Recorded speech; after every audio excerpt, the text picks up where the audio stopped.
پڑھ لیے ہیں اور اب ہم عمرہ کی نیت کریں گے. اور جب آپ احرام باندھ کے عمرہ کی نیت کر لیں گے تو ایسی جو ہے وہ ایسے جوتے استعمال کریں جس طرح کے یہ دیکھیں یہ والے ہیں. جس طرح کہ یہ والی جو ہڈی ہے یہ والی یہ ڈھکی ہوئی نہ ہو. تو جب بھی آپ میں سے کوئی بھی عمرہ کے لیے پاکستان، انڈیا یا کسی بھی دوسرے ملک سے یہاں آئے تو وہ احرام جو ہے اپنے گھر سے باندھ لے یا ایئرپورٹ سے باندھ لے، اور عمرہ کی اگر نیت وہاں سے کرنا چاہتا ہے تو وہیں سے کر لے. نہیں تو اگر اسے لگتا ہے کہ مجھ سے کچھ ایسی مسٹیک ہو سکتی ہیں، جس طرح کہ وہ احرام کی جو شرط ہے نا، جب نیت کر لیتے ہیں تو پھر وہ ان کے لیے کچھ شرائط بھی ہیں جن پہ عمل کرنا ہوتا ہے. جس طرح کوئی بال نہیں ٹوٹنا چاہیے، یا خارش کرنے سے کچھ ایسی چیز ہو جائے، یا کوئی بھی ایسا چکر ہو سکتا ہے، تو اس کے لیے چاہیے کہ یعنی جدہ پہنچنے سے 2 گھنٹے پہلے ایروپلین میں ہی عمرہ کی نیت کر لیں. اور آپ عمرہ کی نیت کر لیں تو پھر جو ہے وہ تلبیات پڑھیں. اور تلبیات یہ ہیں: لبیک اللہم لبیک، لبیک لا شریک لک لبیک، ان الحمد والنعمت لک والملک لا شریک لک. اور یہ تسبیحات جو ہے وہ کم از کم 3 دفعہ ضرور پڑھیں، اور اسے کثرت سے اس کا ذکر کریں، کیونکہ آپ صلی اللہ علیہ وسلم اس کا کثرت سے ذکر کرتے تھے. اور جب آپ تلبیات پڑھتے ہیں تو ایک حدیث میں آیا ہے کہ اس کے آس پاس، آگے پیچھے، اور جو بھی درخت، چرند پرند یا پتھر جہاں تک آواز جا رہی ہوتی ہے وہ اس چیز کی شہادت دیں گے کہ اس نے تلبیات پڑھی تھی. مردوں کے لیے ضروری ہے کہ وہ اونچی آواز میں لبیک اللہم لبیک یہ تلبیات پڑھیں، اور عورتیں آہستہ آواز میں پڑھیں. اور جب آپ نے عمرہ کی نیت کر لے دی ہیں تو پھر ناخن یا وغیرہ نہیں کاٹنے، نہ ہی کوئی جسم کا کوئی بال توڑنا ہے، نہ ہی زیادہ خارش کرنی ہے. اور مستحب تو یہ ہے کہ آپ نے جب بھی عمرہ کرنا ہے تو احرام باندھنے سے پہلے، غسل سے پہلے اپنے جسم کی مکمل صفائی کر لیں، یعنی کہ غیر ضروری جو بال ہیں انہیں صاف کر لیں، ناخن وغیرہ وہ جو ہیں وہ کاٹ لیں.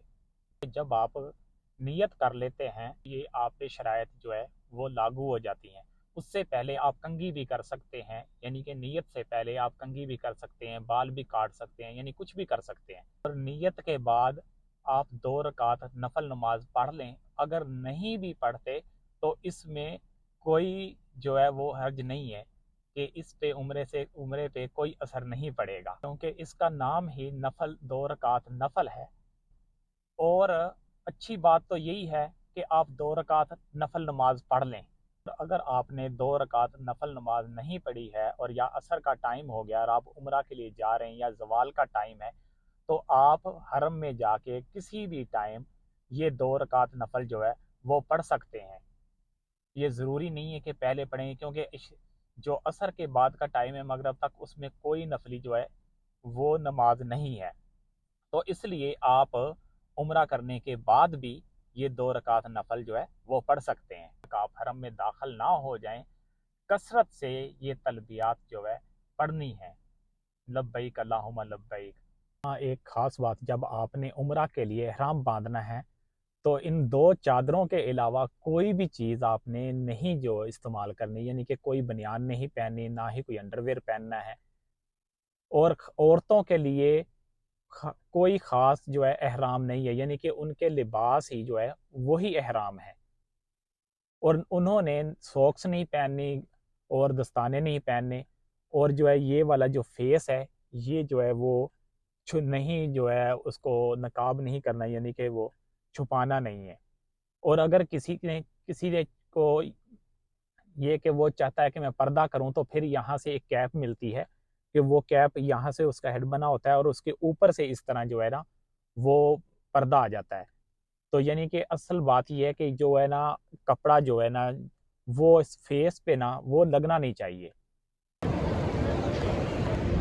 لبیک اللہم لبیک، لبیک لا شریک لک لبیک، ان الحمد والنعمت لک والملک لا شریک لک.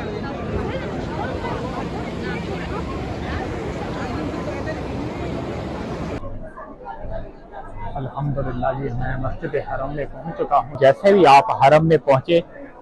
تو اعتکاف کی نیت کر لیں، اور سب سے پہلے جیسے ہی آپ کا جو ہے دھیان کعبہ کی طرف پڑے، یعنی کہ کعبہ کے اوپر پڑے، تو آپ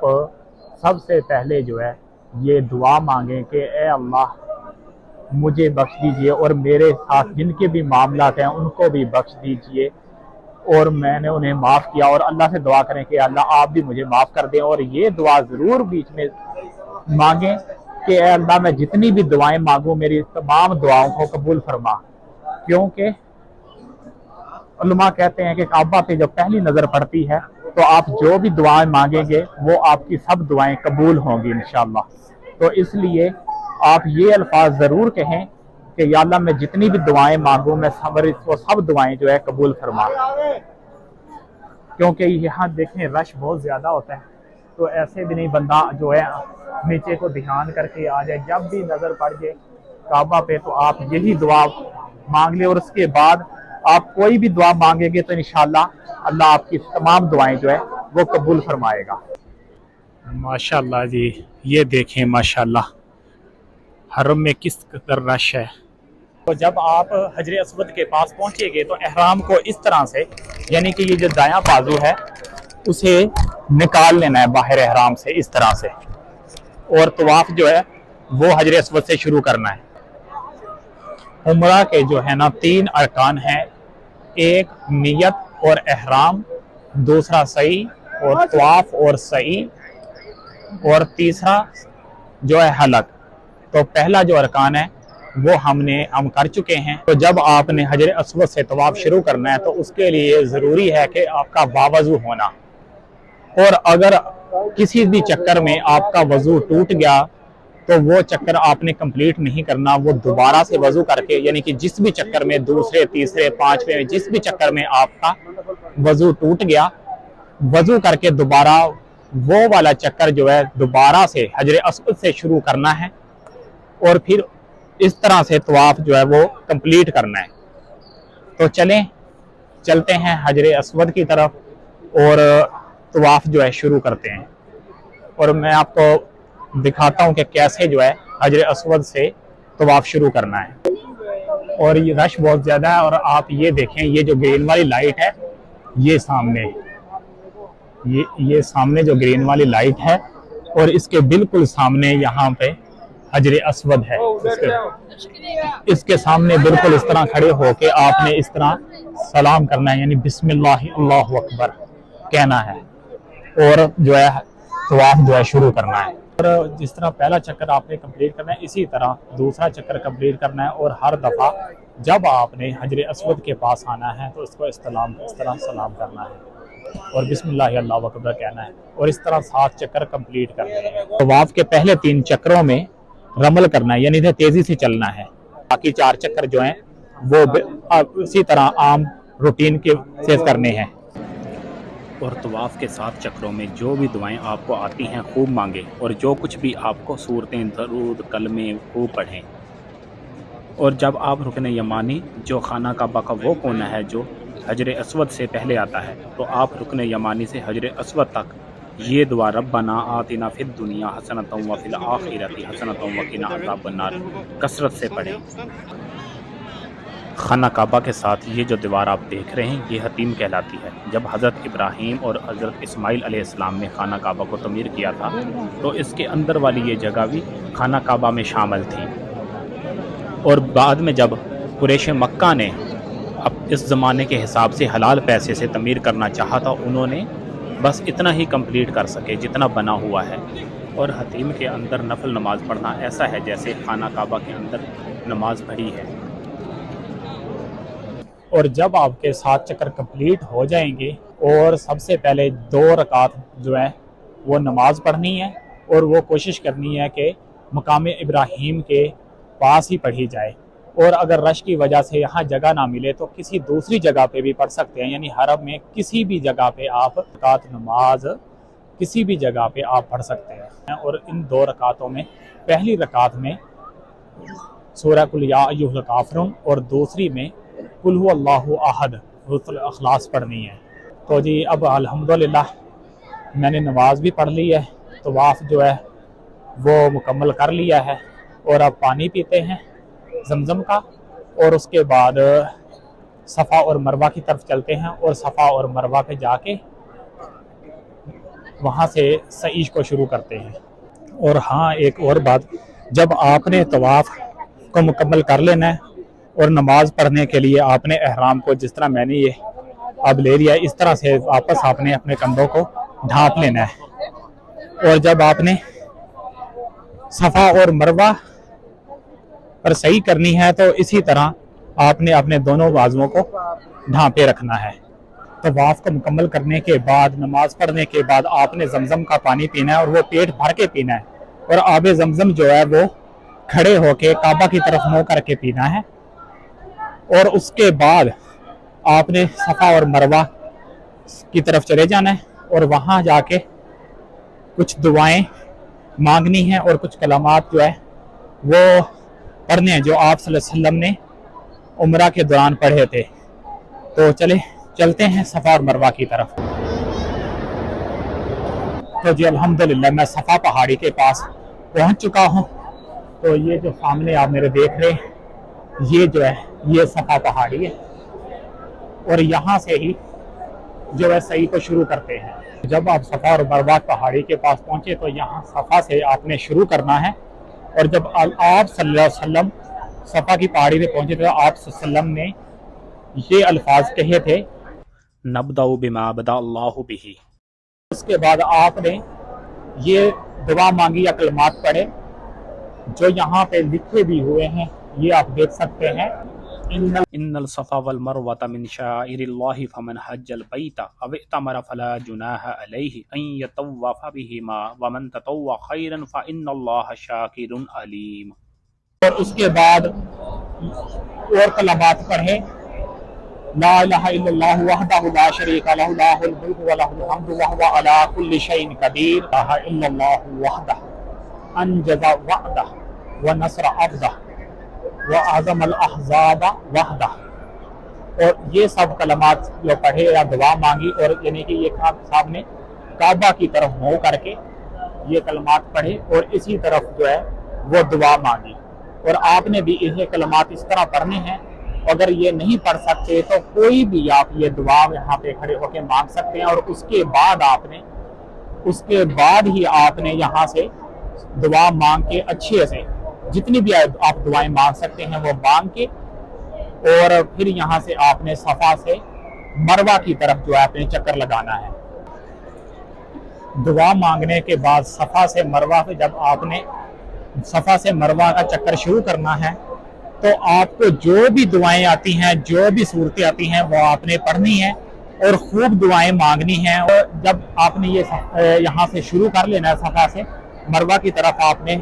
چکر لگانا شروع کرنا ہے، تو صفا سے جب آپ مروہ کی طرف پہنچیں گے تو آپ کا ایک چکر کمپلیٹ ہو جائے گا۔ یعنی اس طرح نہیں ہوگا جس طرح کے طواف میں حجر اسود سے شروع ہو کے حجر اسود پہ دوبارہ آنے سے ایک چکر کمپلیٹ ہوتا ہے۔ اس میں یہ ہے کہ صفا سے جب آپ نے مروہ کی طرف جانا ہے تو مروہ پہ جا کے آپ کا ایک چکر جو ہے وہ کمپلیٹ ہو جائے گا، اور جب آپ نے مروہ سے صفا پہ آنا ہے تو آپ کا دوسرا جو چکر ہے وہ کمپلیٹ ہو جائے گا۔ تو اسی طرح آپ نے 7 چکر لگانے ہیں، اور جب آپ نے صفا سے مروہ کی طرف جانا تو مروہ پہ بھی یہی دعا جو ہے ان الصفا والمروہ کا وہ پڑھنی ہے اور دعائیں مانگنی ہے۔ اور یہاں سے جب آپ نے جانا ہے تو یہ راستے میں آگے سے گرین جو لائٹیں آئیں گی، یہاں پہ آپ نے ذرا تیزی سے چلنا ہے، اور اگر رش زیادہ ہو تو پھر یہ نہیں کہ کسی کو دھکے دے کے نہیں گزرنا ہے، یعنی آپ آہستہ سے بھی چل سکتے ہیں۔ اور عورتوں کے لیے یہ بات ضروری نہیں ہے کہ وہ یہاں سے بھاگ کے گزریں یا تیز گزریں، وہ بالکل اپنے روٹین وائی جس طرح چلتے ہیں آرام سے وہ جائیں۔ یہ جی اب میں صفا سے مروہ کے پاس پہنچ گیا ہوں، جو مروہ پہاڑی ہے وہاں پہ پہنچ گیا ہوں۔ یہ دیکھیں، یہ سامنے جو ہے یہ مروہ پہاڑی ہے، یہ جو آپ کو سامنے نظر آ رہی ہے،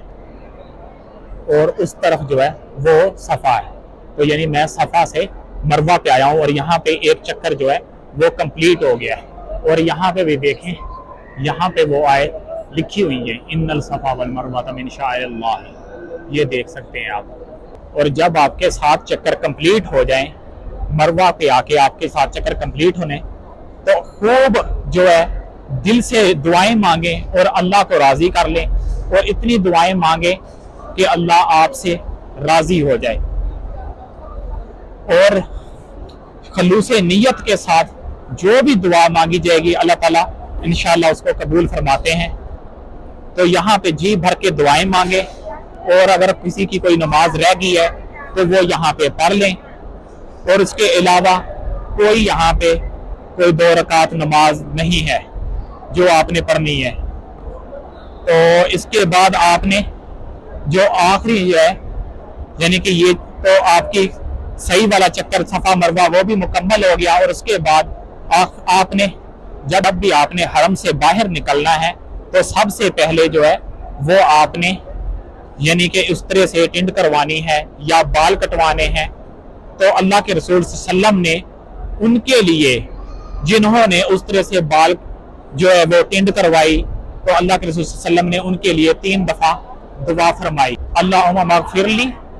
محلقین، اللہم مغفر لی محلقین، اللہم مغفر لی محلقین۔ اور جنہوں نے سارے سر کے بال تھوڑے تھوڑے کٹوائے ان کے لیے 1 دفعہ دعا فرمائی، اللہم مغفر لی مقصرین۔ اور عورتوں کے لیے جو ہے وہ سارے بال اس طرح پکڑ کے پیچھے سے اور 1 انچ جو ہے وہ کاٹنا ضروری ہے، اور اس کے بعد آپ جو ہے احرام کھول سکتے ہیں۔ اس سے پہلے آپ نے احرام جو ہے وہ نہیں کھولنا ہے۔ میری اللہ تعالیٰ سے دعا ہے کہ اللہ تعالیٰ آپ سب کو عمرہ کی توفیق عطا فرمائے، اور یہاں پہ تمام زیارتوں کی توفیق عطا فرمائے، اور مسجد نبوی رسول صلی اللہ علیہ وسلم کے روزہ رسول پہ حاضری دینے کی توفیق عطا فرمائے۔ اللہ تعالیٰ سے دعا ہے کہ اللہ تعالیٰ میرے اس عمرے کو قبول فرمائے۔ جب بھی عمرہ پہ آئیں تو عمرہ کے متعلق مکمل ڈیٹیل اپنے قریبی علماء سے یا کتابوں سے جو ہے مکمل انفارمیشن لے کے اور ادھر آئیں، یعنی کہ سب کچھ سیکھ کے آئیں، تاکہ آپ کو عبادت میں مزہ آئے اور اللہ کو آپ راضی کر کے یہاں سے جائیں۔ امید کرتا ہوں کہ آپ کو یہ ویڈیو پسند آئی ہوگی۔ آپ کو میری یہ ویڈیو پسند آئی ہے تو کمنٹس میں اپنی رائے کا اظہار ضرور کیجئے گا۔ تو ملتے ہیں ایک نئی انفارمیٹک ویڈیو کے ساتھ ایک نئے ولاگ میں، تب تک کے لیے اللہ حافظ۔